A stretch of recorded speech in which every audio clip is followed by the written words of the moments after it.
नागपूरच्या सुकडी गावात अवकाळी पावसाचं थैमान बघायला मिळालं। सलग 2 दिवस झालेले अवकाळी पाऊस आणि गारपिटीनं काढणीला आलेल्या कापूस आणि गव्हाचं पीक भुईसपाट झालंय। भाजीपाला पिकांनाही या पावसाचा फटका बसलाय। आजही विदर्भात पावसाचा येलो अलर्ट देण्यात आलाय, त्यामुळे शेतकऱ्यांची चिंता वाढली आहे।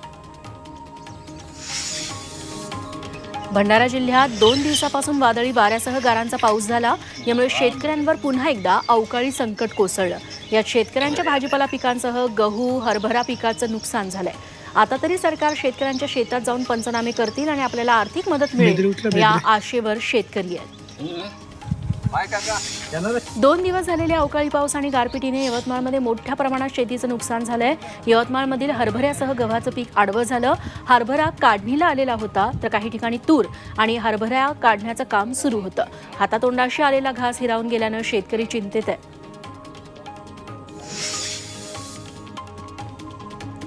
नांदेड जिल्ह्यालाही अवकाळी पाऊस आणि गारपिटीनं चांगलंच झोडपलंय। शेतीचं मोठ्या प्रमाणात नुकसान झालंय। हिमायतनगरमधील तालुक्यातील शेतीला मोठा फटका बसलाय। काढणीला आलेला गहू आणि हरभरा हातचा गेल्यानं शेतकरी पुरता खचून गेलाय। तातडीने इथले पंचनामे करण्याची मागणी होतीये। राज्य सरकार वाऱ्यावर असल्याची टीका विरोधी पक्षनेते विजय वडेट्टीवारांनी केली।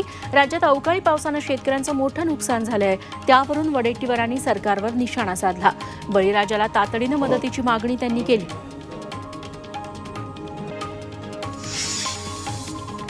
राज्यात पडत असलेल्या अवकाळी पावसावर अनिल देशमुखांनी प्रतिक्रिया दिली आहे। शेतकऱ्यांना नुकसान भरपाई दिली पाहिजे। गेल्या वेळी झालेलं नुकसान अजूनही सरकारनं भरून दिलं नसल्याचा आरोप त्यांनी केला। निफाड तालुक्यात कडाक्याची थंडी पडली आहे। कुंदेवाडीत 8.2 अंश सेल्सिअस किमान तापमानाची नोंद करण्यात आली आहे। अचानक थंडीत वाढ झाल्यानं घरोघरी शेकोट्या पेटल्या। शेतकऱ्यांसाठी आनंदाची बातमी हवामान खात्याने दिली आहे। प्रशांत महासागरातील उष्ण पाण्याचा प्रवाह असलेल्या अल निनोचा प्रभाव कमी होणार आहे। तसंच येत्या जून ते ऑगस्ट दरम्यान समुद्रात थंड पाण्याच्या प्रवाहातून अल नीनाची स्थिती निर्माण होईल।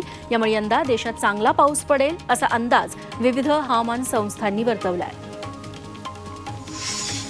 अहमदनगरच्या निमगाव गांगर्डामधील सीना धरणातून पाणी सोडण्याबाबत खोटी माहिती दिली गेली। या प्रकरणी अभियंता निलंबनाची मागणी आमदार राम शिंदेंनी केली आहे। धरणात पाणी असूनही पाणी सोडलं नाही, त्यामुळे शेतकऱ्यांचं न भरून येणारं नुकसान झालंय। याबाबत तात्काळ कारवाई न केल्यास जिल्हाधिकारी कार्यालयासमोर उपोषणाचा इशारा शिंदेंनी दिलाय। अकोल्यात आम आदमी पार्टीने रस्त्याच्या दर्जाहीन कामावरून स्वाक्षरी मोहीम राबवत आंदोलन केलं। दर्जाहीन रस्त्यामुळे अनेक खड्डे पडलेत, त्याचा वाहतूकदारांना त्रास होतोय। या निकृष्ट रस्ते कामासाठी ठेकेदार, अभियंता तसंच इतर जे कारणीभूत असतील त्यांची चौकशी करण्यासाठी हे आंदोलन झालं। भंडारा जिल्हाधिकारी कार्यालयाबाहेर बांधकाम कामगारांनी ठिय्या दिला। 3 दिवसांपासून थंडी आणि पावसात थांबलेले कामगार संतप्त झाले। शुक्रवारपासून सेफ्टी किटसाठी हे कामगार इथं रांगेत उभे होते। मात्र काल रात्री 11 वाजता नोटीस लावण्यात आली आणि 2 दिवस किट वाटप बंद ठेवल्यानं हे कामगार संतप्त झाले। दरम्यान जनाधार असलेल्या नेत्यांची काँग्रेसमध्ये घुसपट होतीये, त्यामुळे ते भाजपत येण्याच्या तयारीत असल्याचा दावा उपमुख्यमंत्री देवेंद्र फडणवीसांनी केला। तर अशोक चव्हाणांबाबत बोलताना ते मीडियातूनच कळल्याचा मिश्किल टोला त्यांनी लगावला। तसंच आगे आगे देखो होता है क्या असं सांगत त्यांनी राज्याच्या राजकारणातली उत्सुकता वाढवली आहे।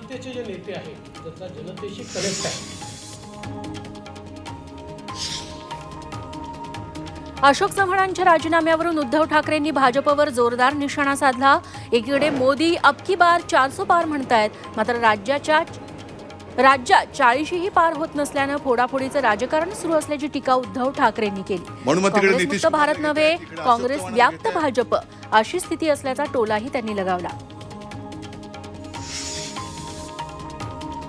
आमदारकीचा राजीनामा दिल्यानंतर अशोक चव्हाणांनी ट्विट केलंय। विधानसभा अध्यक्ष राहुल नार्वेकरांकडे विधानसभा सदस्यत्वाचा त्यांनी राजीनामा दिला असं अशोक चव्हाण यांनी आपल्या ट्विटमध्ये म्हटलं।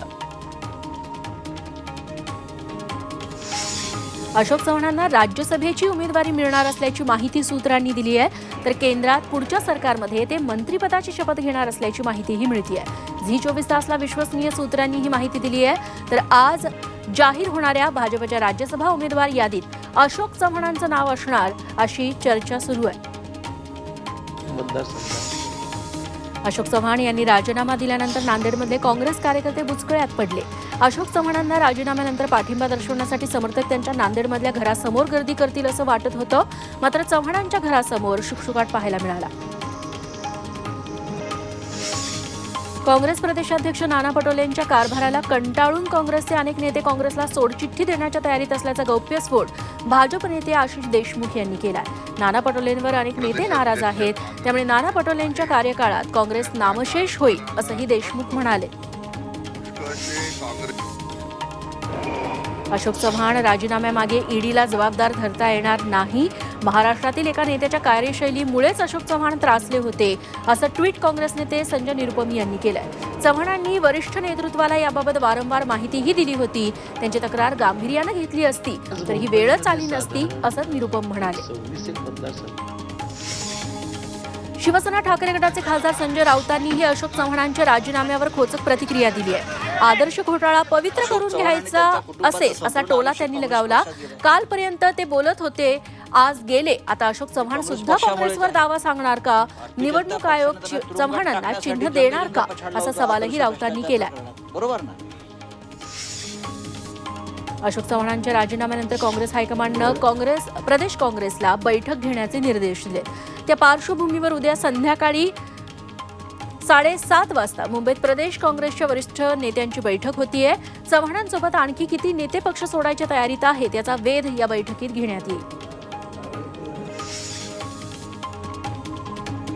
अशोक चव्हाण यांचे समर्थक आमदारही काँग्रेस सोडण्याच्या तयारीत असल्याची जोरदार चर्चा सुरू झाली आहे.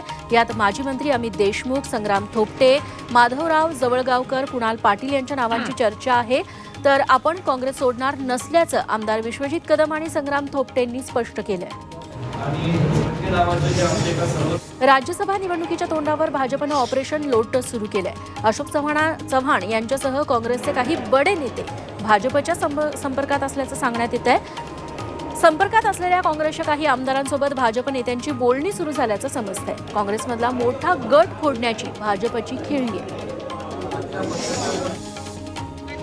आम्ही कोणाशी बोलावं असा सवाल वंचित बहुजन आघाडीच्या नेत्या अंजली प्रकाश आंबेडकरांनी काँग्रेसला विचारला. 2019च्या निवडणुकीत काँग्रेसनं राधाकृष्ण विखे पाटलांना वंचितची युतीच्या चर्चेसाठी नेमलं तर तेच भाजपत गेले. आता 2024च्या निवडणुकीसाठी अशोक चव्हाणांना काँग्रेसचे प्रतिनिधी नेमलं, आता तेही भाजपत जात आहेत असं त्या म्हणाल्या. राष्ट्रवादी आमदार अपात्रता प्रकरणाचा निकाल 15 फेब्रुवारी पूर्वी दिला जाणार आहे. विधानसभा अध्यक्ष राहुल नार्वेकर यांनी ही माहिती दिली. राष्ट्रवादी आमदार अपात्रता प्रकरणाची सुनावणी पूर्ण झाली. पंकजा मुंडेंवरून विरोधी पक्षनेते विजय वडेट्टीवार आणि उपमुख्यमंत्री देवेंद्र फडणवीस यांच्यात वार पलटवार सुरू झालाय. पंकजा मुंडे लवकरच मनातल्या खदखदीला वाट मोकळी करून देतील असं वडेट्टीवार म्हणाले. तर भाजपात पंकजांचा सहभाग होता आहे आणि यापुढेही राहील असं फडणवीसांनी सांगितलं. अजित पवार आणि शरद पवार आजूबाजूला बसलेले पाहायला मिळाले. जुन्नरचे माजी आमदार वल्लभ बेनके यांच्या अंत्यविधीसाठी शरद पवार आणि अजित पवार गेले होते. यावेळी पवार काका पुतण्या एकमेकांच्या शेजारी बसले, मात्र अंतर राखून बसले. राष्ट्रवादी पक्ष आणि चिन्ह निवडणूक आयोगानं अजित पवारांना दिल्यानंतर पहिल्यांदाच हे दोघे एकत्र होते. केंद्रीय मंत्री नारायण राणेंनी पुन्हा एकदा पत्रकारांवर संताप व्यक्त केला. संजय राऊत आणि विरोधकांनी केलेल्या आरोपांबाबत पत्रकारांनी विचार द्यावा. फक्त विकासाबाबत विचारा, नको ते प्रश्न विचारून आपला वेळ वाया घालवू नका असं सांगत त्यांनी उत्तर देणं टाळलं. मावळच्या तळेगावात सीआरपीएफ कॅम्पमध्ये रोजगार मेळाव्यात ते बोलत होते. मराठा आरक्षणासाठी 16 फेब्रुवारीला विधिमंडळाचं विशेष अधिवेशन बोलावलं जाणार आहे. या अधिवेशनात मराठा मागास अहवालाला मंजुरी मिळणार आहे. त्यापूर्वी 14 फेब्रुवारीला कॅबिनेट बैठकीचं आयोजन करण्यात आलंय. मंत्रिमंडळ बैठकीत मराठा अहवालाला मंजुरी मिळेल, त्यानंतर सभागृहात अहवाल मांडण्यात येईल. मनोज जरांगे यांच्या उपोषणाचा आज 3रा दिवस आहे. जरांगे पाटील यांनी राज्य सरकारकडे 9 मागण्या केल्या आहेत. मागण्या पूर्ण होईपर्यंत उपोषण सोडणार नाही असा इशारा त्यांनी राज्य सरकारला दिला आहे. सलग 3ऱ्या दिवशी जरांगे पाटलांनी आरोग्य तपासणीसाठी नकार दिला.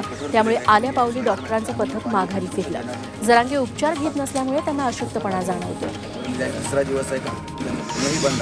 मनोज जरांगे यांच्या आमरण उपोषणादरम्यान त्यांची भेट घेण्यासाठी बीडमधल्या मातोरी गावातील महिला आल्या होत्या. जरांगेंची खालावलेली तब्येत पाहून त्यांना अश्रू अनावर झाले. या महिलांनी त्यांना पाणी पिण्याची विनंती केली. तर महिलांच्या या विनंतीमुळे संतापलेल्या जरांगेंनी सहकार्यांना सुनावलं. कल्याणमधील द्वारली इथल्या आर्य इंटरनॅशनल स्कूल आणि सेंट मेरीज कॉन्व्हेंट स्कूलमध्ये आर्य उत्सव 2024 मोठ्या उत्साहात साजरा करण्यात आला.